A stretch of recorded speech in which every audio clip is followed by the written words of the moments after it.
bloodiest war on American soil. States versus states. Brothers versus brothers. Join hosts Bang and Dang as they take you battle by battle through the most divisive time in American history. Welcome to Battles of the American Civil War.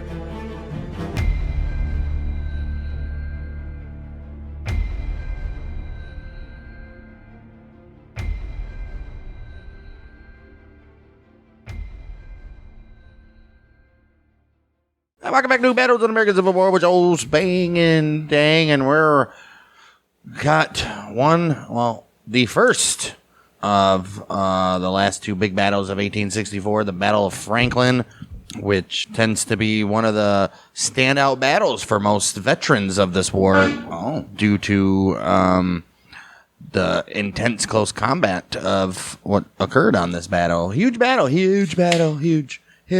Some say it was the biggest. It was pretty good. Pretty big battle. And the other one is Nashville, which after this, in the Franklin-Nashville campaign, is where they withdraw and sets up the Battle of Nashville coming up in like a week.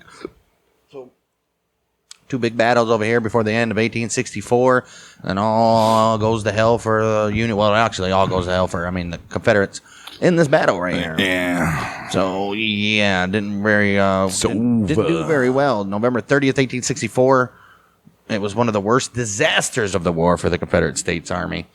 Confederate Lieutenant General John Bell Hood's Army of Tennessee conducted numerous frontal assaults against fortified positions occupied by the Union under Major General John Schofield, and unable to prevent Schofield from executing a planned, orderly withdrawal to Nashville. Okay.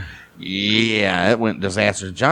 Just from his last time when he didn't do nothing at nighttime and let the whole army escape, and then was pissed the next morning. Nobody told me. Right. Idiot. He didn't do very well then this one either. So Dumbass. You guys already know the drill. Before we get to it, go check out our YouTube. If you're listening on Spotify, Apple. If you're listening on YouTube, go check out our Spotify, Apple. Give us a subscription. Share us with your friends.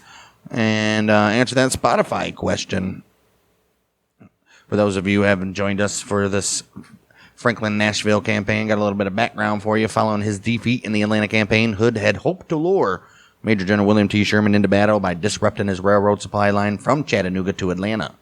After a brief period in which he pursued Hood, Sherman said, "Nope, I'm going to cut my main army from these lines and live off the land in his famed march to the sea from Atlanta to Savannah." All right.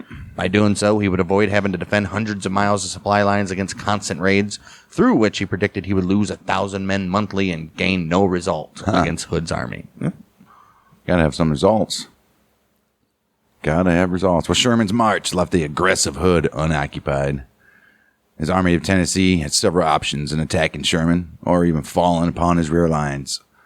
The task of defending Tennessee and the rear guard against Hood fell to Major General George H. Thomas. He was commander of the Army of the Cumberland. Principal forces available in mid-Tennessee were the 4th Corps of the Army of the Cumberland, commanded by Major General David Stanley, 23rd Corps of the Army of Ohio, commanded by Major General John Schofield, with a total strength of about 30,000 mofos coming up in blue coats.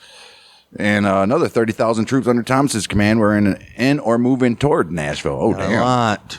Well, rather than trying to chase Sherman in Georgia, Hood decided he would attempt a major offensive northward, even though his invading force of 39,000 would be outnumbered by the 60,000 Union troops in Tennessee. Never stopped him before. No. He would move north into Tennessee and try to defeat portions of Thomas's army in detail before they can concentrate, seize the important manufacturing and supply center of Nashville, and continue north in Kentucky, possibly as far as the Ohio River. Oh, he's got some big plans, huh? Well, Hood... I don't know, I got some big plans. Hood even expected to pick up 20,000 recruits from Tennessee and Kentucky in his path of victory. I doubt that. And then join up with Robert E. Lee's army in Virginia. A plan that historian James McPherson describes as scripted in Never Never Land. Hood had recovered from, but he was very affected by a couple of serious physical battle wounds to a leg and an arm, which caused him pain and limited his mobility. He spent his first 3 weeks of November quietly supplying the Army of Tennessee and northern Alabama in preparation for his offensive. The Army of Tennessee marched north from Florence, Alabama, November 21st, and indeed managed to surprise the Union forces, the two halves of which were 75 miles apart at Pulaski, Tennessee, and at Nashville. With a series of fast marches that covered 70 miles in 3 days, Hood tried to maneuver between the two armies to destroy each in detail. Wow. But Union General Schofield, commanding Stanley's 4th Corps, as well as his own 23rd Corps, reacted correctly with a rapid retreat from Pulaski to Columbia, which held an important bridge over the Duck River on the Turnpike North. Yep, that's a smart move there, Schofield. Good for you. Despite suffering losses from Major General Nathan Bedford Forrest's cavalry along the way, the old Federales were able to reach Columbia. Hey. And erect fortifications just hours before the old Confederates arrived on 24th of November, 1864. From November 24th to the 29th, they all got ready for the biggest birthday bash in the world on the next day. Schofield managed to block Hood at his crossing. And the Battle of Columbia was a series of mostly bloodless skirmishes and artillery bombardments while both sides regathered their armies. Just keep you guys at bay there and let us do what we need to do. 28th of November, Thomas, he directed Schofield to begin preparations for a withdrawal north of Franklin. And get into Franklin, boys. Well, he was incorrectly expecting that Major General A.J. Smith's 16th Corps arrival from Missouri was imminent, and he wanted the combined force to defend against Hood on the line of the Harpeth River at Franklin instead of the Duck River at Columbia. Meanwhile, early on the morning of November 29th, Hood sent Benjamin Cheatham's and Alexander P. Stewart's corps north on a flanking march. They crossed the Duck River at Davis's Ford east of Columbia, while 2 divisions of Stephen D. Lee's corps and most of the Army's artillery remained on the southern bank to deceive Schofield into thinking a general assault was about to be planned against Columbia. Did it work? Work. Now that Hood had outflanked him by noon on the 29th of November, Schofield's army was in critical danger. I'm in danger. Right. His command was split at this time between his supply wagons and artillery and part of the 4th Corps, which he had sent to Spring Hill, nearly 10 miles north of Columbia, and the rest of the 4th Corps and the 23rd Corps marching from Columbia to join them. Oh, man. Oh, jeez. Battle of Spring Hill that afternoon and night, Hood had a golden opportunity to intercept and destroy the Union troops and their supply wagons, as his forces had already reached the turnpike separating the Union forces by nightfall. Look at that. It's working out for him. Well, however, like we alluded to earlier, because of a series of command failures along with Hood's premature confidence that he had trapped Schofield, the Confederates failed to stop or even inflict much damage to the Union forces during the night. Oh, wow. Schofield was criticized by the lost cause myth, something we'll get to after we're done with these battles, for moving slowly in reaction to Hood and being only lucky to escape. Oh. But his subordinates defended his reaction as a careful balance between the safety of his army and his mission to delay Hood from striking Nashville before Thomas had amassed all his forces. Either way, it worked. Right. Who cares if I think it's war. Good luck is good. Right. Luck is good. Man, through decisive leadership and good luck, both the Union infantry and supply train managed to pass Spring Hill unscathed by dawn on the 29th of November, and they soon occupied the town of Franklin, which is 12 miles to the north. That morning, old Hood, he was surprised and furious to discover Schofield's unexpected escape. So he ordered his army to resume its pursuit north to Franklin. Jeez. Schofield's advance guard arrived in Franklin at about 4:30 a.m. November 30th after a forced march north from Spring Hill, yes. Brigadier General Jacob Cox, commander of the 3rd Division, temporarily assumed command of the 23rd Corps and immediately began preparing strong defensive positions around the deteriorated entrenchments, which were originally constructed for a previous engagement in 1863, which is the Battle of Franklin of 1863. So we got 2 Battle of Franklins. Oh, wow. Yeah. This is the 2nd Battle of Franklin. What the Okay. fuck? That one really was nothing. Yeah. Okay. All right. Fantastic. Schofield, he decided to defend at Franklin with his back to the river because he had no pontoon bridges available that would enable his men to cross that river.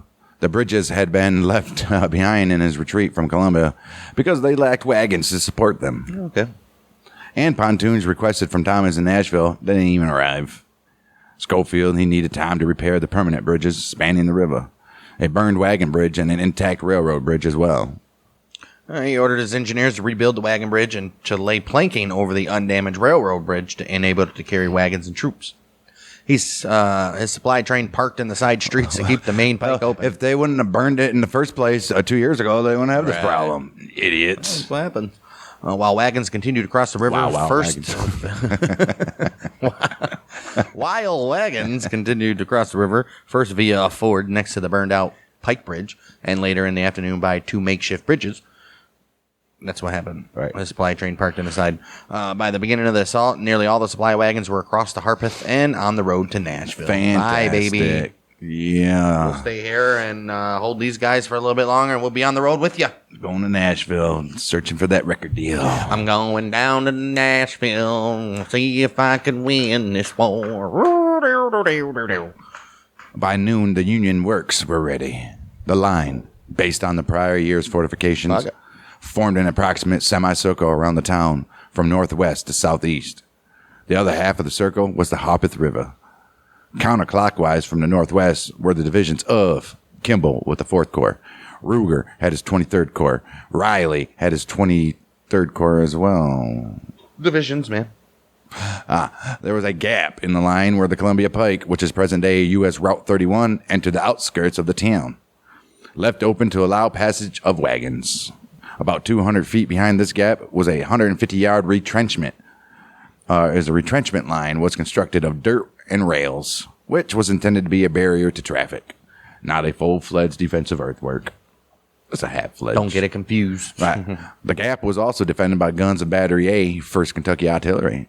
The men of the 44th Missouri also extended the retrenchment line to the west along their front with hastily dug trenches as well. All right, they're digging in. The actual earthworks in the southern portion of the line were formidable.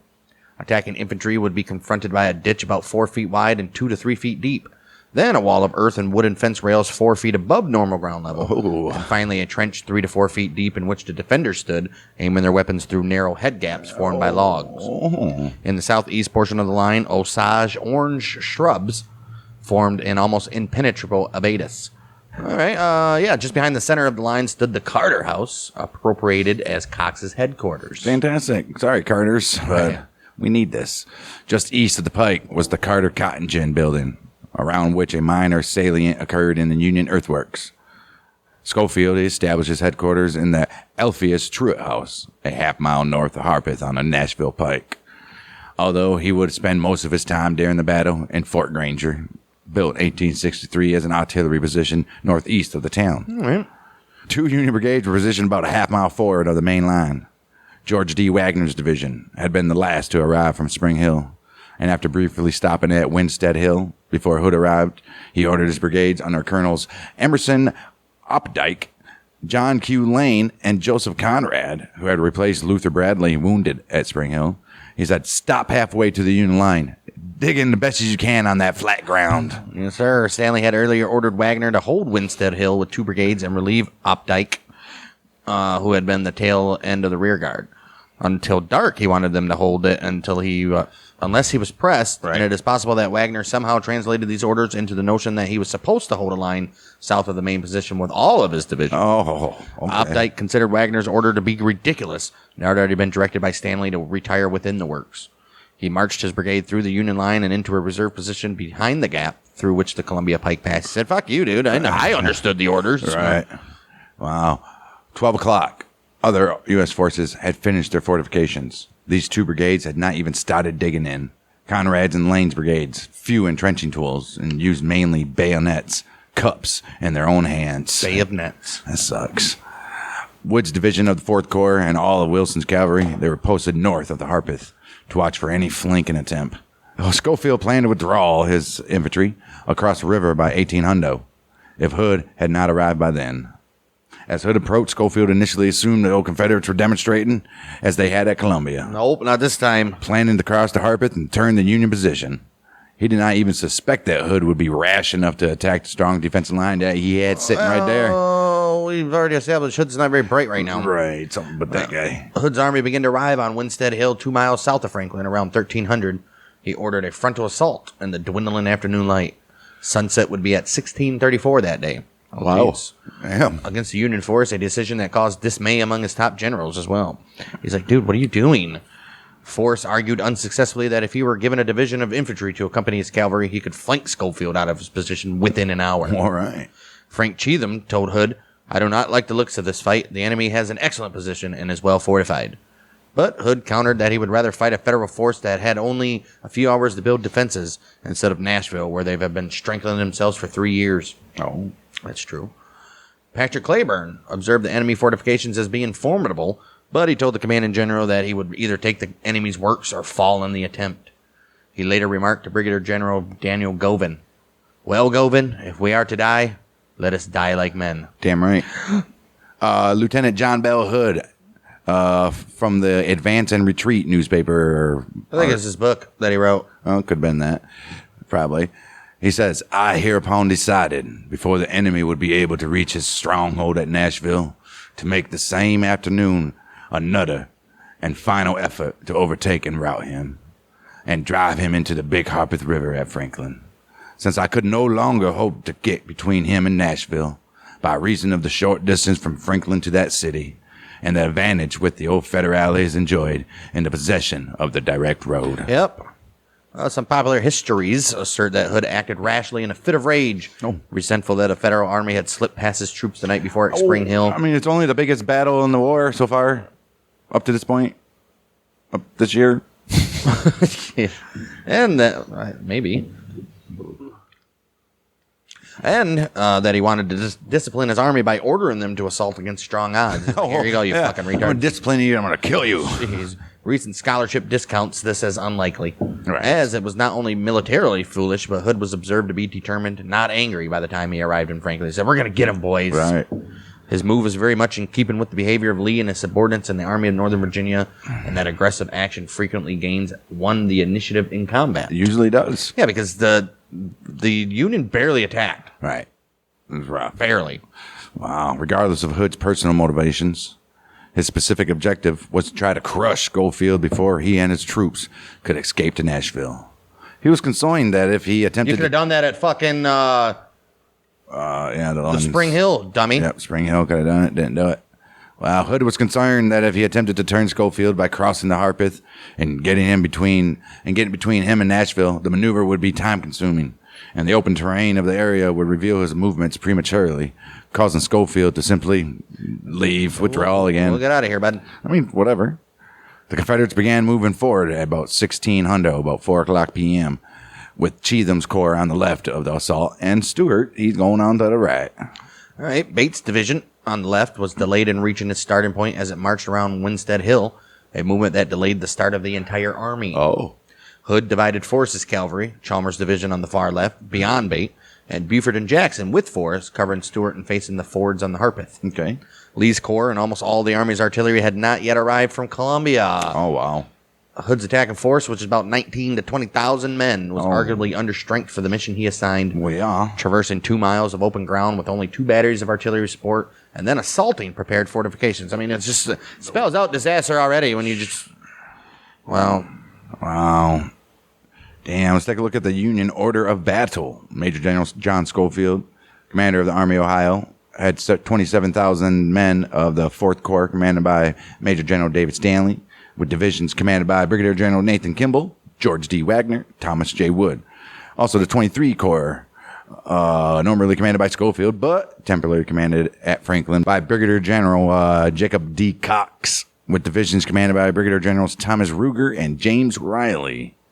You had cavalry commanded by Major General James Wilson, divisions commanded by Brigadier General Edward McCook, Edward Hatch, Richard Johnson, and Joseph Knipe. Dick Johnson. Let's take a look at the Confederates. Lieutenant General John Bell Hood's Army of Tennessee at 39,000 men constituted the second largest remaining army, only behind Robert E. Lee's Army of Northern Virginia. This consisted of the corps of Major General Benjamin Cheatham, with divisions commanded by Major Generals Patrick Claiborne, John Brown, and William Bate. Lieutenant General Stephen D. Lee, with divisions commanded by Major Generals Edward Allegheny Johnson, Carter Stevenson, and Henry Clayton. But only Johnson's division played in an active role at Franklin. Why? Lieutenant General Alexander P. Stewart, with divisions commanded by Major General William Loring, Samuel French, and Edward Walthall. Cavalry forces under Major General Nathan Bedford Forrest, with divisions commanded by Brigadier Generals James Chalmers, Abraham Buford, and William Jackson.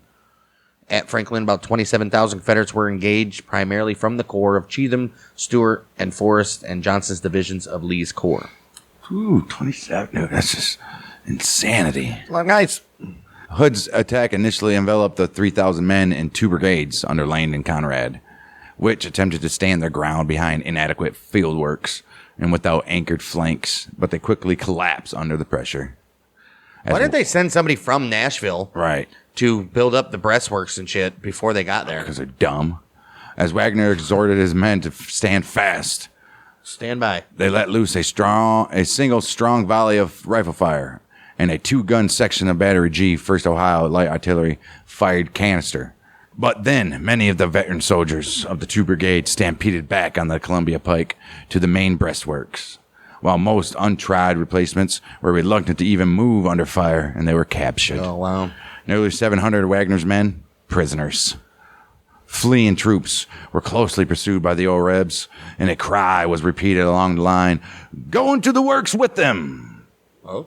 The pursued and pursuers were so intermingled that defenders in the breastworks had to hold their fire to avoid hitting their comrades. Wow. The Union's momentary inability to defend the opening in the works caused a weak spot in its line at the Columbia Pike from the Carter House to the Cotton Gin.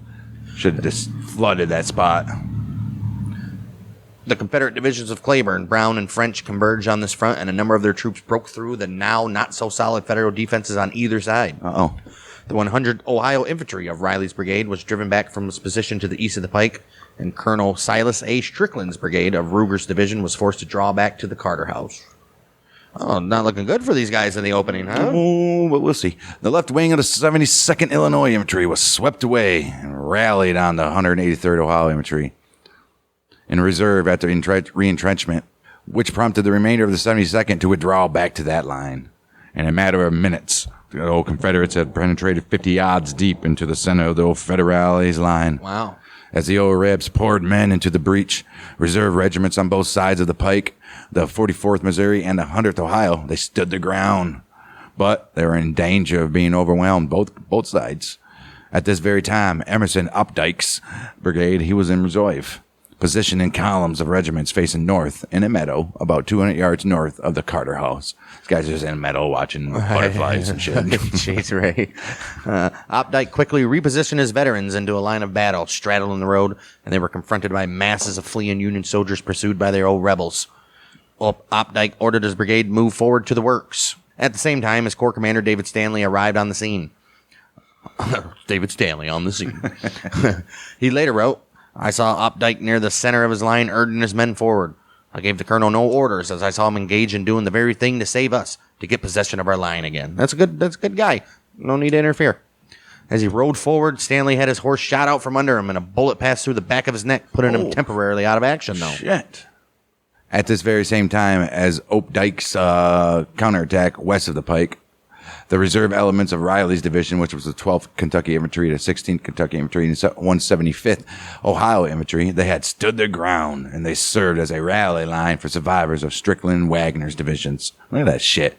Woo-woo, guys, woo-woo. We're getting them. Rally, rally. Right. Together they sealed the breach, hand-to-hand fighting around the Carter House, and the Pike was furious and desperate, employing such weapons as bayonets or rifle butts, entrenching tools, axes, picks, Whatever they can get their fists, hands on. feet, All right.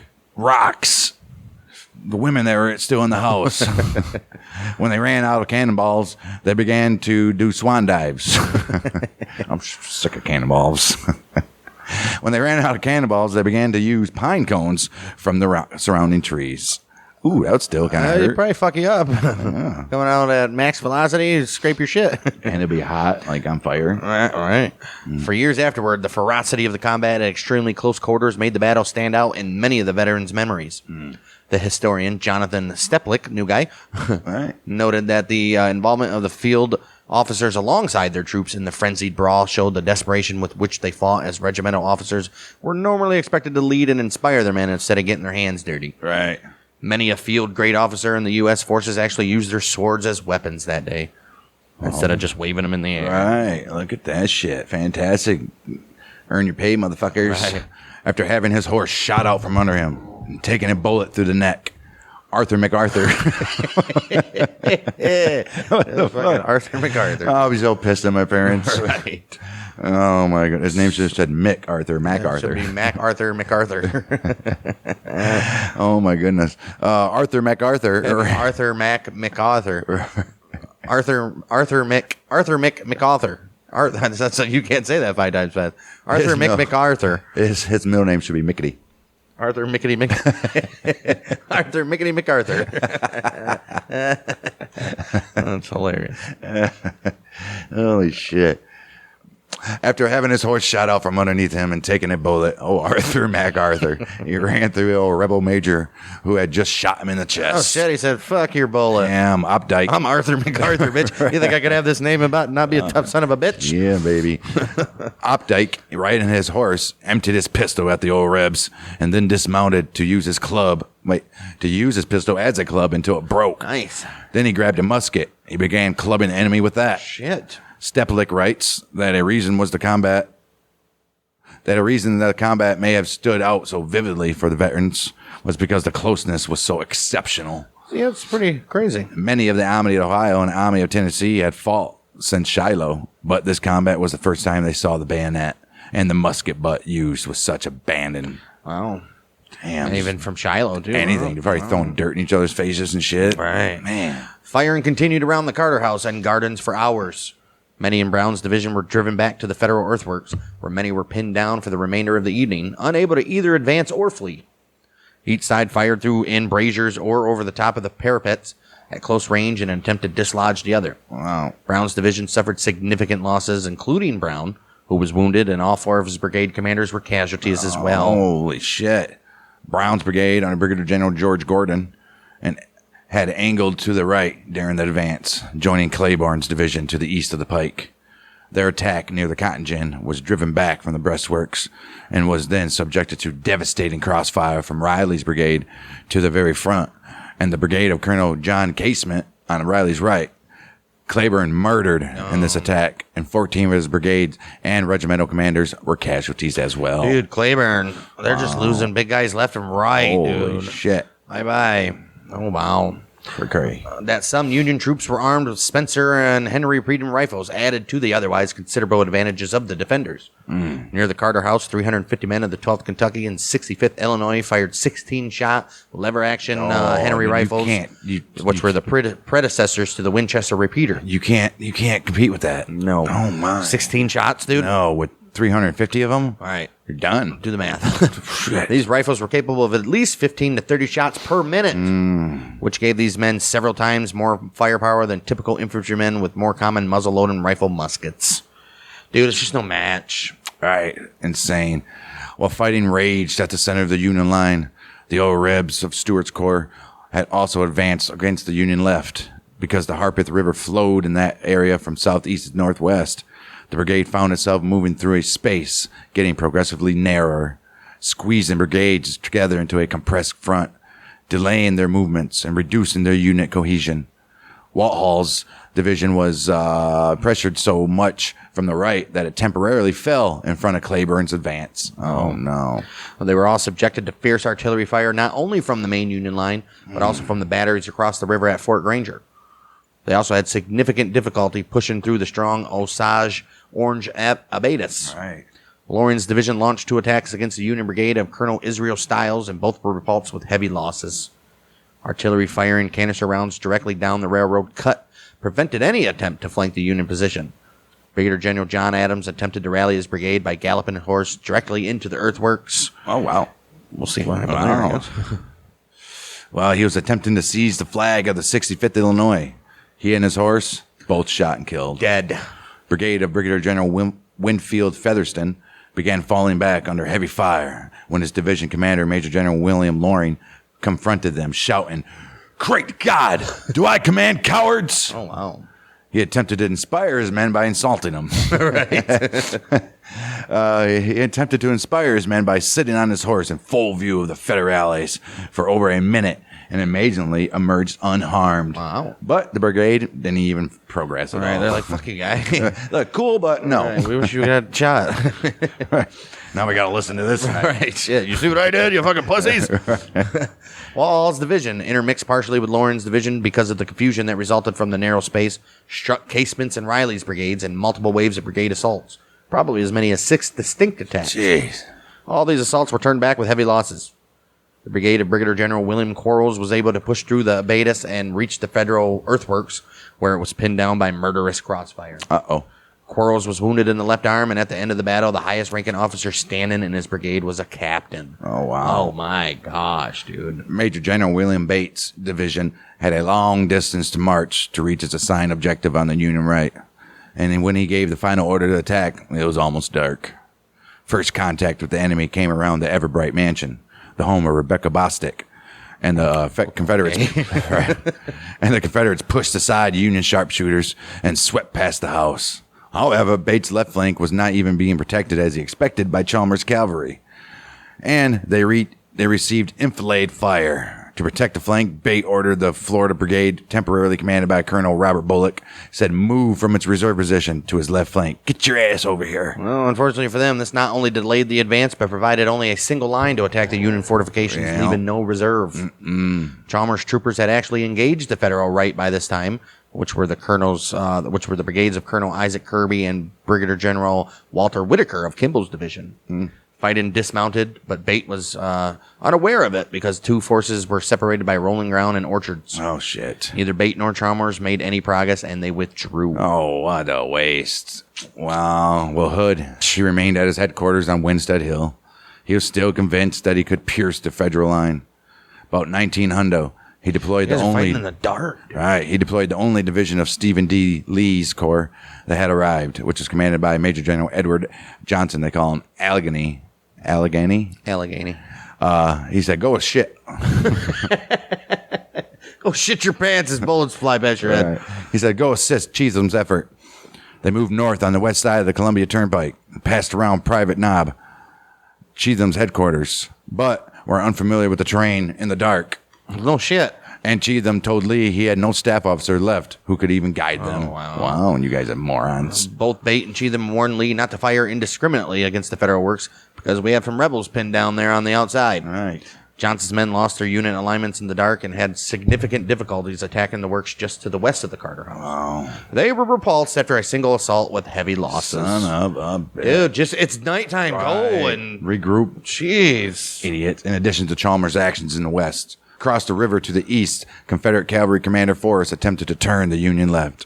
His two divisions on Stuart's right, which was Brigadier General Abram Buford II and William H. Jackson, they engaged some Federale cavalry pickets and pushed them back. Hey. They crossed the Harpeth at Hughes Ford, but about 3 miles upstream from Franklin. When Union Cavalry Commander Brigadier General James Wilson learned that at about 1500 that Forrest was crossing the river, he said, you know what? Grab that division, Brigadier General Hatch's division. Tell him to move south from his position on the Brentwood Turnpike and attack that damn Forrest from the front. Well, get him out here once and for all. He then ordered Brigadier General John Croxton's brigade to move against Forrest's flank and held Colonel Thomas Harrison's brigade in reserve. Oh. The dismounted cavalrymen of Hatch's division charged the Confederate cavalrymen, also dismounted, and drove them back across the river. Some of Croxton's men were armed with 7-shot Spencer carbines, which had a devastating effect on the Confederate line. I bet it did. Wilson was proud of his men's accomplishment because this was the first time that Forrest had been defeated by a smaller force in a stand-up fight during the war. Well, I mean, Forrest when you got repeaters, was kicking ass. When you got repeaters, I mean, so. Following the failure of Johnson's assault, Hood, he then decided to end the offensive actions for the evening. Oh, fucking about time. All right. He said, you know what? We need to plan for resume a series of attacks for the morning. Schofield. Guess what? That ain't happening. Right. Schofield, he's like, you know what? Infantry, cross the river. He did that at 2300. Despite objections from Cox, that withdrawal was no longer necessary and that Hood was weakened and should be counterattacked. Yeah, see, there's another thing. Should have fucking just eliminated his army right there. Right. Schofield had received orders from Thomas to evacuate earlier that day anyway, before Hood's attack even began. Yeah, they were already planning by 1800 to leave. He was happy to take advantage of them despite the changed circumstances. Yeah. He was like, no, I think we're good. Get out of here. We're good. We got 30,000 men waiting for us in Nashville. I think we're good. Yeah. Although there was a period in which the Union Army was vulnerable outside its works and straddling the river, Hood did not attempt to take advantage of it during the night. Perfect right there. Oh, wow. The Union Army began entering the breastworks at Nashville at noon on December 1st with Hood's damaged army in pursuit and ego. The damaged Confederate force was left in control of Franklin. Who cares? But its enemy had escaped once again. Although he had briefly come close to breaking through into the vicinity of the Columbia Turnpike, Hood was unable to destroy Schofield or prevent his withdrawal to link up with Thomas in Nashville. Dumb son of a bitch. Well, his unsuccessful result came with a frightful cost. Yeah. The Union commanding general claimed that the Confederates suffered 6,252 casualties, 1,750 dead, 3,800 wounded. But this is not even corroborated by Confederate reports. Of course it wouldn't. An estimated 2,000 others suffered less serious wounds and returned to duty before the Battle of Nashville. Okay. More importantly, though, the military leadership in the West was decimated, including the loss of perhaps the best division commander of either side, Patrick Claiborne. Yep. Man. Poor guy. Crazy. 14 Confederate generals, 6 killed, 7 wounded, 1 captured, and 55 regimental commanders were casualties. Holy shit. 5 generals killed in action at Franklin were Claiborne, John Adams, Hiram Granberry, Oh, wow. States' Rights Gist, Oh, shit. and Otho Strahl. 6th general, John C. Carter, was mortally wounded and died later on December 10th. Oh, wow. The wounded generals were John C. Brown, Francis Cockrell, Zachariah Diaz, Arthur Manigault, Thomas Scott, and Jacob Sharp. 1 general, Brigadier General George Gordon, was captured as well. Dude, they just fucking look at everybody gone. Man. Wow.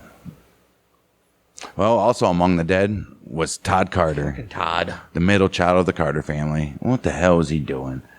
Oh, he enlisted in the Confederate Army 3 years earlier. Carter had returned to his hometown for the first time since then, and he ended up dying at home. Right.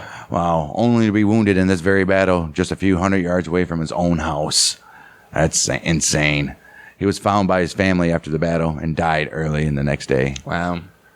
Historian Andrew Bledsoe, he writes that the wastage of the officer corps irreparably harmed Hood's army's morale, disrupted its command structure, You're right. Who do you have left? and deprived it of talented and experienced commanders. Jeez. Yeah, it's over. He also further cites that the timing of the attack just before twilight, as a key factor combined with the fact that most officers were mounted to preserve their command and control in the fade and light as a result of logical and terrible deliberation. Dumb.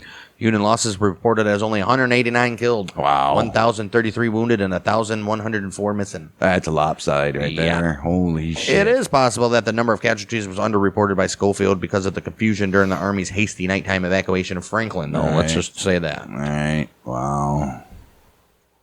Wow. Well, the blue I coat. think they would do roll calls. Right, yeah, like after they retreat and go back to camp, like, hey, guys, we got a list of everybody that should be here. Who's not? Right. That's right. The old Federale wounded were left behind in Franklin. Many of the prisoners, including all captured, wounded, and medical personnel, were recovered on the 18th of December when the Union forces re-entered Franklin in pursuit of Hood. Army of Tennessee was badly damaged at Franklin.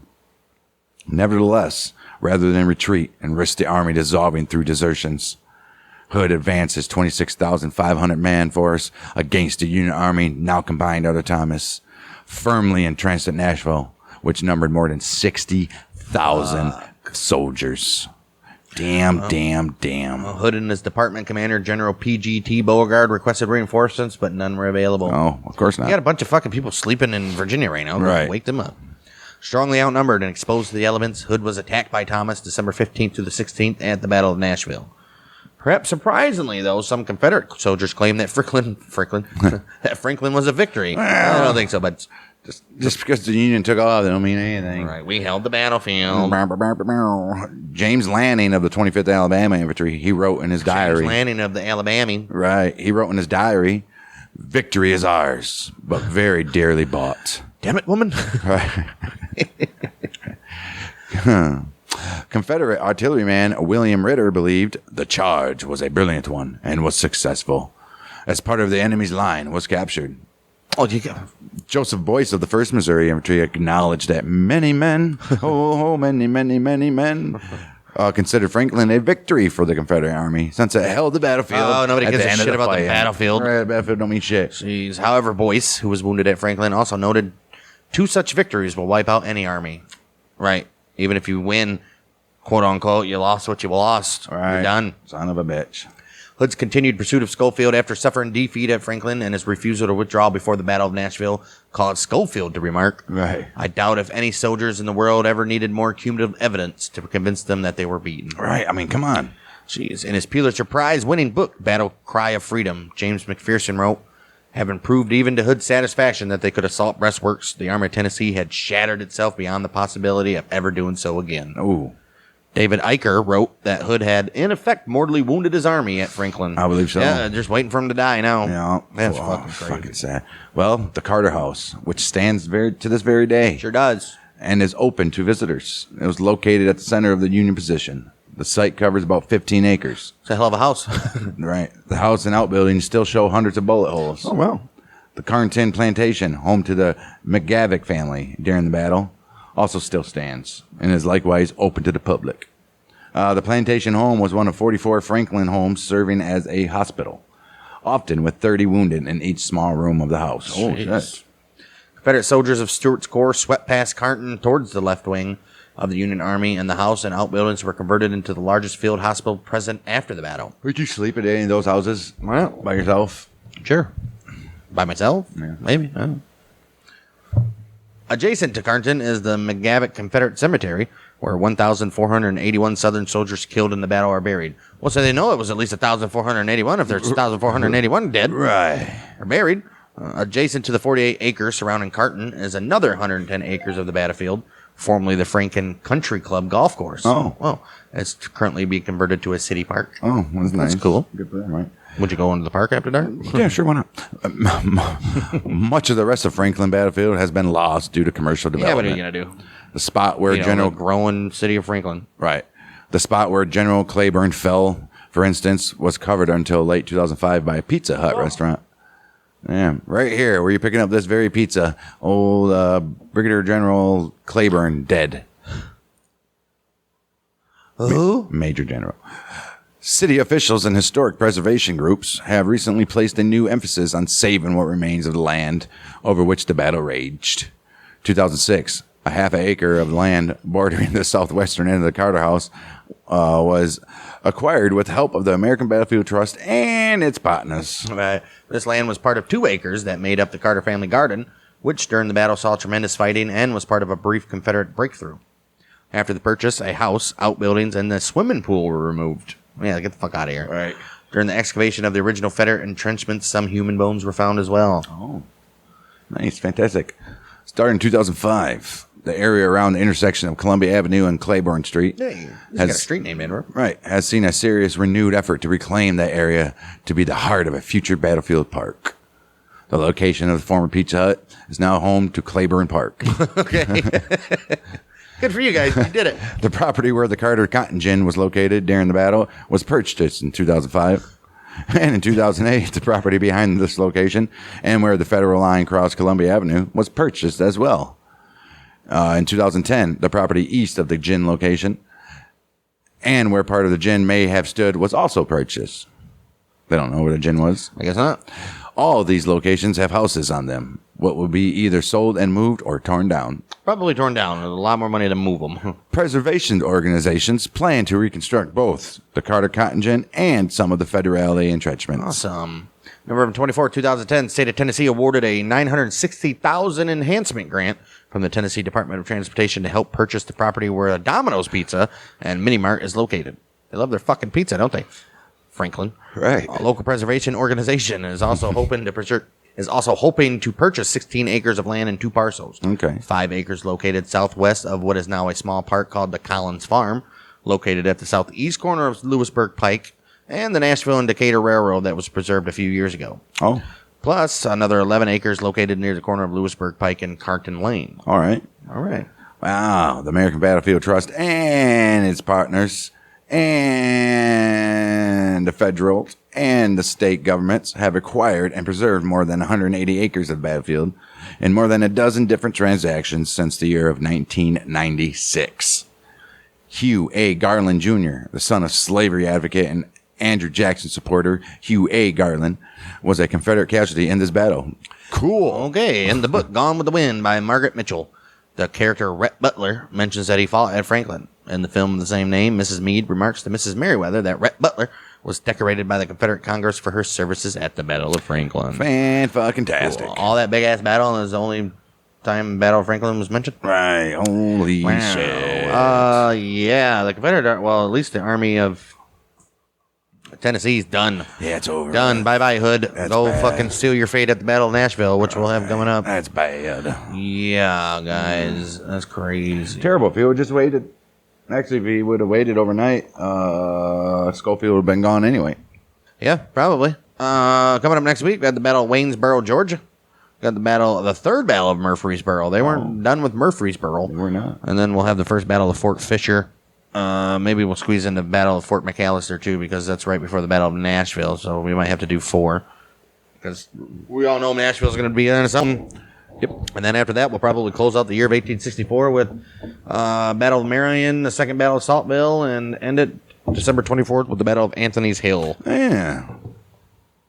All right. King Hill. There's that. So, yep. A lot to look forward to. If you never want to miss an episode when it drops, go check out our YouTube or subscribe to us on Spotify, Apple, and you'll get that little notification as soon as we drop an episode. And if you subscribe to YouTube, you get all of our podcasts in one place, which includes Battles of the American Civil War.